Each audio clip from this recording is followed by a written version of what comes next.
Hey everybody, this is Zachary Jeans, and we're having a great time already, and we're just beginning this broadcast.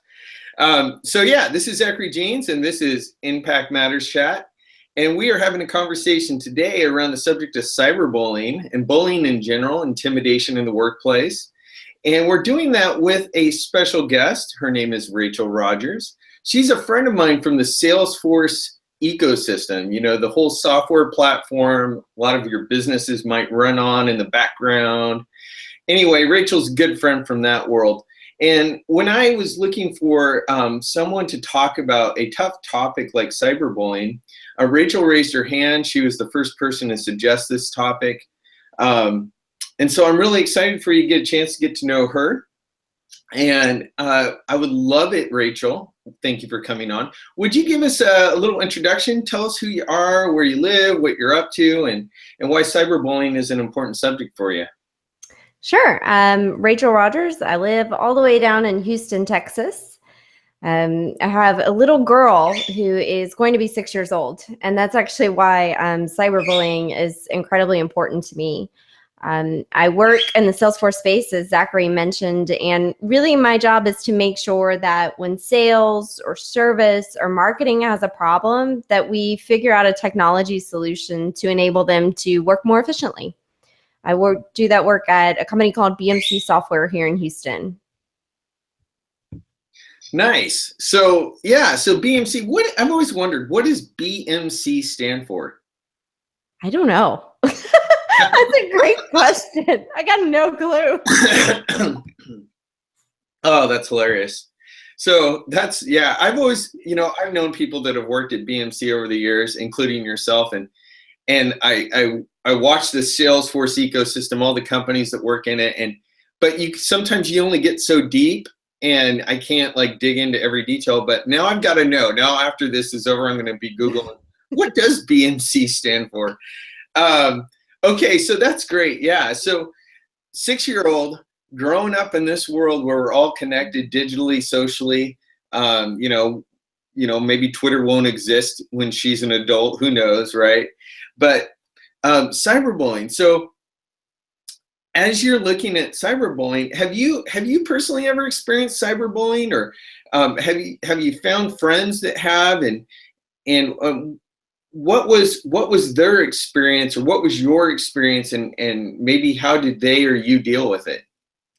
Yeah, I think on all fronts, right? I think a cyberbully is definitely up for interpretation as to what it means. One of the number one problems is as we become more of an open society, that means that everybody's opinions can be amplified. And that doesn't always sit well with people, right? And I think a cyberbully really kind of takes on a persona once they continually, as I would say, poke the bear, right? They keep coming back to the table and keep disagreeing, and then get to the point where they're just disrespectful, right? You can have a difference of opinion as long as you keep it respectfully. Unfortunately, I have been, experienced that unfortunate experience. And I think it really comes down to, what do you kind of do in that situation? I've known people who kind of stood up for themselves, right? And unfortunately, in the real world, when you have a bully and you stand up for yourself, you kind of get somewhere, maybe, right? Yeah.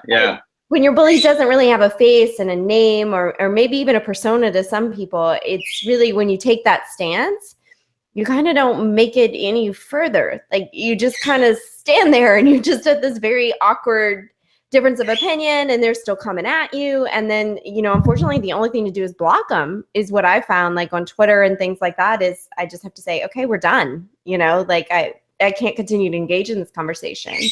And that's kind of why I really wanted to have this conversation is, how do people have kind of that proactive approach to, first of all, maybe help prevent cyberbullying, but then when you get in that situation, how do you kind of rally around people to change the conversation? Because if you do it on your own, I find from personal experience, it's not always the best, but I get a lot further when others help. When others kind of take part in the conversation and say, you know what, she can have her own opinion. It's okay. You don't have to agree, but you at least need to be respectful. And so that's why I kind of wanted to bring up the subject and say, hey, as a community, as a society, You're right. We may not have Twitter. They may talk via telepathic messaging in the future. But so true, right? exactly. They just stare at each other. And I swear that's what teenagers do today is they just stare at each other and something happens. And you hear them all laugh occasionally. But that's really where, you know, how do we kind of change that conversation and make it a little bit different? Yeah, you bring up a couple interesting points there. You know, bringing community, your community, into a conversation that matters. That's how you can have impact in that person that's trolling you online. I think you also bring up an interesting point around opinions, and there's a prevailing. You know, with the politics, and we don't dive into politics on Impact Matters, but we can talk about it at a very high level here.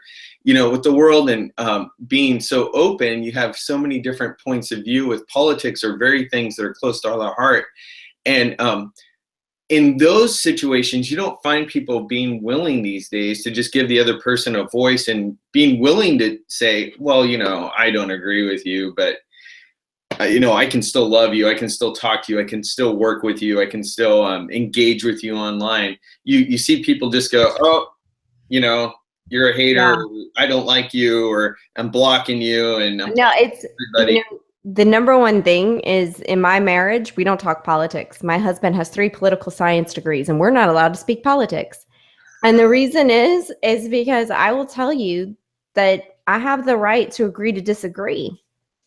And that's going to be more common. And it's going to be more common because I choose to surround myself with a variety of people. I think if you have a single source of people, you set yourself up for failure. You know, how are you ever going to really look at the business world and really, you know, I work with 7,500 employees globally. I interact with all sorts of different people.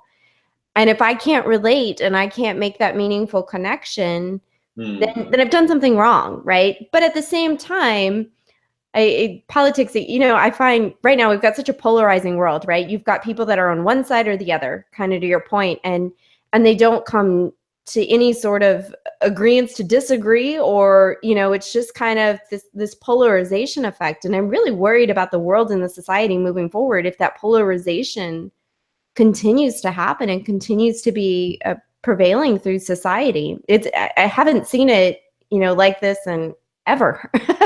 And it's definitely crazy. But it definitely harbors kind of this cyberbullying where now people think that, okay, because you have a different opinion, I'm just going to attack you and I'm going to, you know, throw facts at you and I'm going to do this and that. And it's like, okay, well, for every fact you have, somebody has a fact that's just an opposite of whatever it is you have. It doesn't make it right or wrong. It's just a difference of opinion. You know, how can you work together to move to something where you either say, I agree to disagree, or you find some common ground, right? Because if we can't continue to move forward as a society, what is the world coming to? Yeah. So like when we talk about bullying, you know, what makes a bully? It sounds like when we're talking about a cyber bully, you know, even stepping away from politics, we're talking about somebody who won't listen, and they are not okay with the other person being the way they are. And not even in a sense of like, you know, we can just let that person, you know, exist. I have to scratch that itch. I have to pound that nail. I cannot let that person be, and I have to attack them. I mean, you don't strike me as a bully, but like in your mind, like where do you see this bullying come from? What's going on in the heart? I don't believe somebody sets out to be a bully.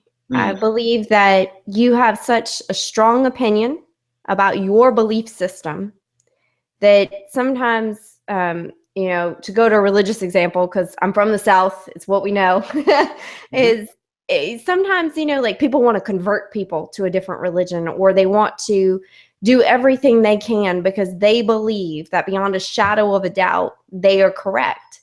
And they kind of get into the situation where I don't think they mean to be a bully, but because they have such a deep belief system in an opposite direction, they don't realize that what they're doing is actually attacking the other person for having a difference of opinion. Yeah. And they keep presenting those facts, and they keep presenting all of those things that they believe make them right. And it just creates this, faceless bully. Yeah. Because if you have a bully in person, right? Like, there's a personal beef there, right? Like, there's something, it's a different level than somebody who you don't even know. I mean, take Twitter, for example. How many people contact you on Twitter that you actually know, that you can say, hey, I actually have a relationship with, right? Right. It's, yeah. Yeah, so it's interesting you mentioned the faith side of things. So I grew up in the Northwest in Portland, Oregon, and I grew up fairly agnostic, atheist, all the way up until young adulthood. And when I became a Christian, it was actually the opposite experience. Now, I've lived down south, and I know what you're talking about. But like, I grew up on the opposite end, where my culture up here, they're giving me a hard time for going to church or stuff like that. And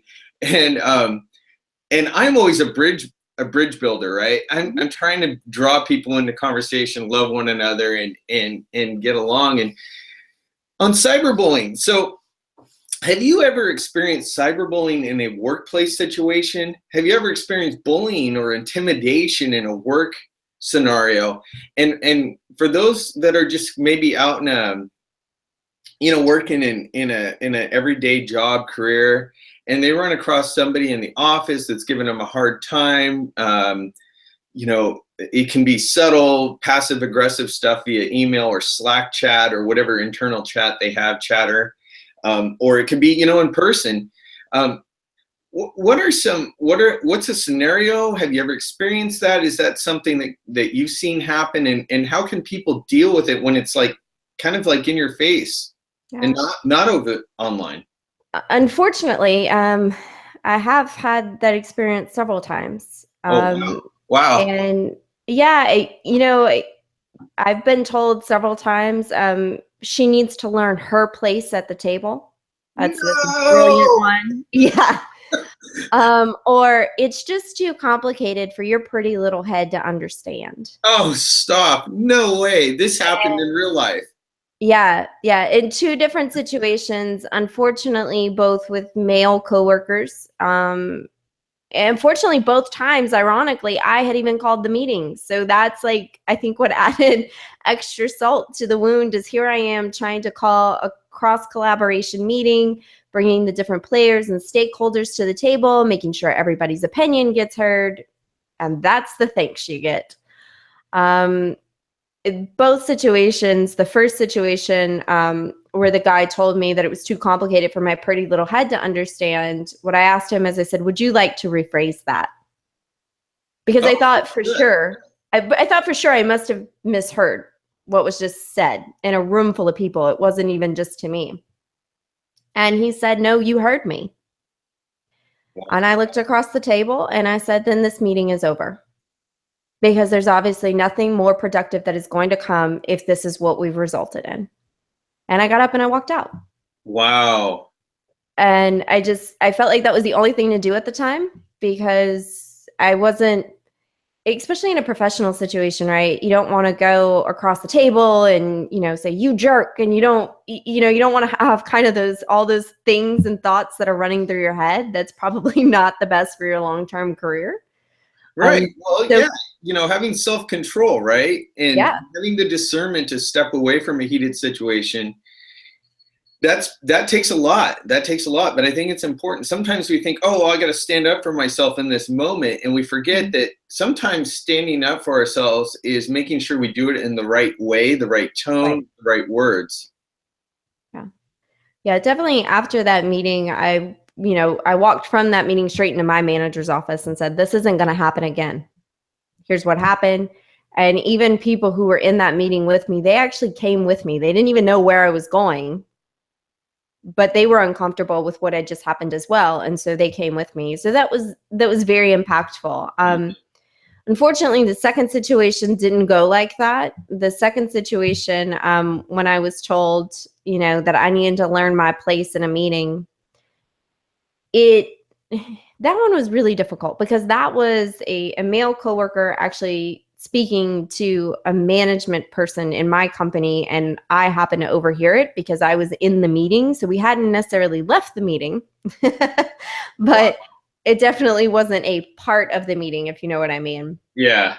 And that situation, again, I stepped away and went back to the management individual after, and we had a conversation about it. And I definitely made it known, because my biggest thing is my age, my gender, if I'm pretty, if I'm not pretty, if, none of those things have meaning in the workplace. It's my experience, it's my intelligence, it's what I bring to the table. It's when we work in a collaborative society that everybody's process and opinion gets heard. Those are the things that matter to me. So I don't have any room for that. And so if that is your level of engagement, then I'm not going to invite you back to the table. Whatever your situation has to be at that point, it's just not going to be worth it to me. Since then, I have not invited that individual back to the table. And I don't think I'm any worse for the wear, right? In both situations, I haven't spoken to those people again. And it's actually been quite fine. I've been able to do my job. I've been able to do all of those things. And some of those, I used to work in oil and gas. So as you can imagine, that is where some of that came from, right? And so I don't think it's industry independent, unfortunately. It's definitely kind of showed me that no matter the industry, no matter who you're working with, there are just people like that have those opinions. And you just have to kind of rise above it. In both situations too, I think the important thing there was I was leading the meeting too.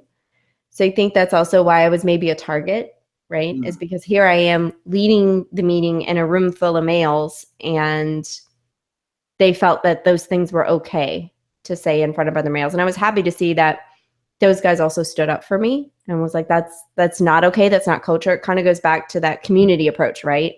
If the community stands together, then it goes a lot further than, if you're just the person in the corner saying, hey, it's not okay. Yeah, I agree. Well, that's really powerful. And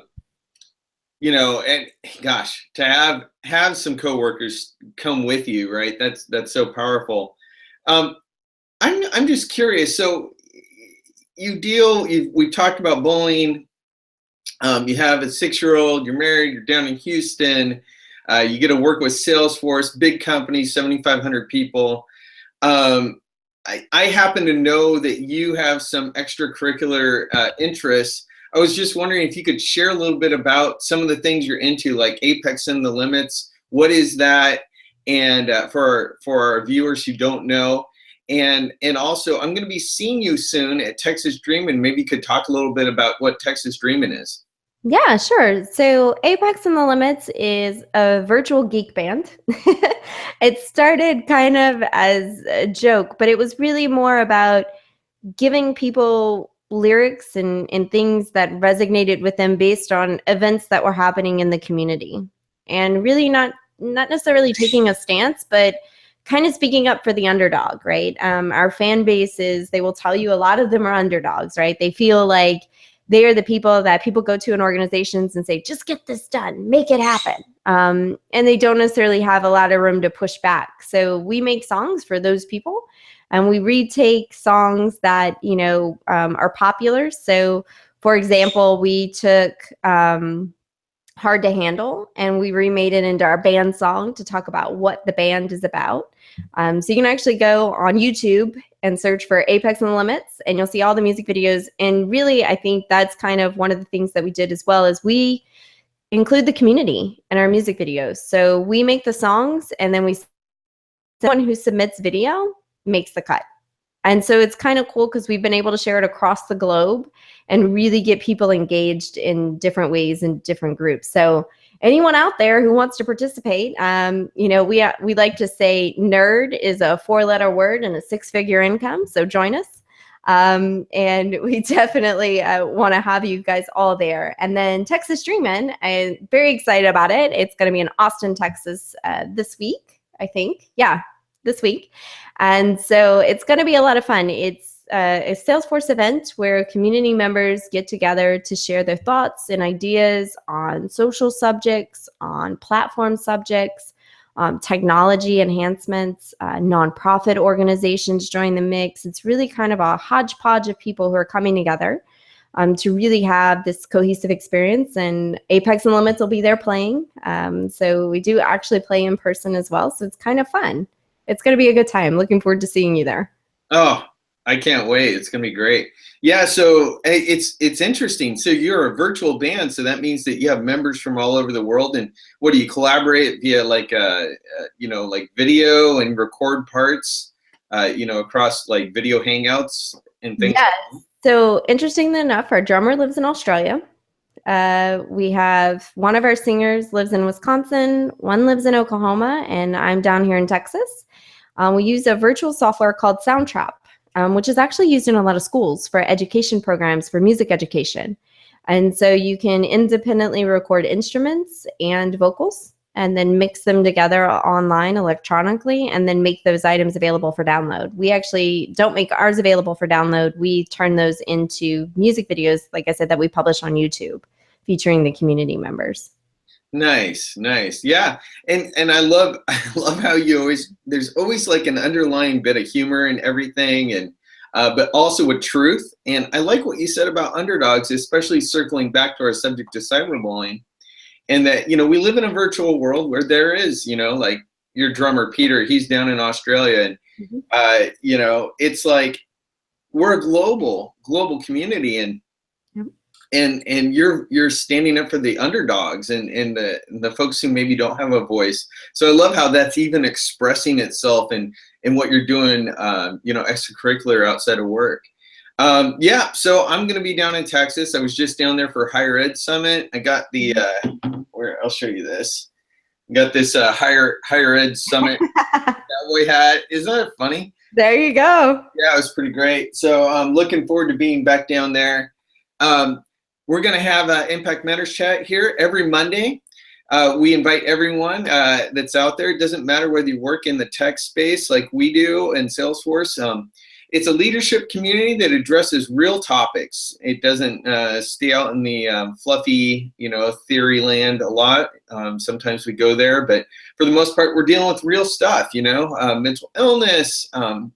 We're dealing with depression. We're talking about how do you lead with love. We're talking about cyberbullying. We're doing all kinds of really gritty things, to get at the core of what makes an impact that matters in your organization or in your workplace. So we really want to thank Rachel. We're looking forward to having her on the chat, and just join us 4 p.m. #Impact Matters on Twitter, and just click that and you can scroll down. All of Rachel's links going to be right down here, right in those comment sections. And make sure you leave a like, okay? So thank you so much, Rachel. Thanks for having me, Zachary. It was a pleasure. You bet.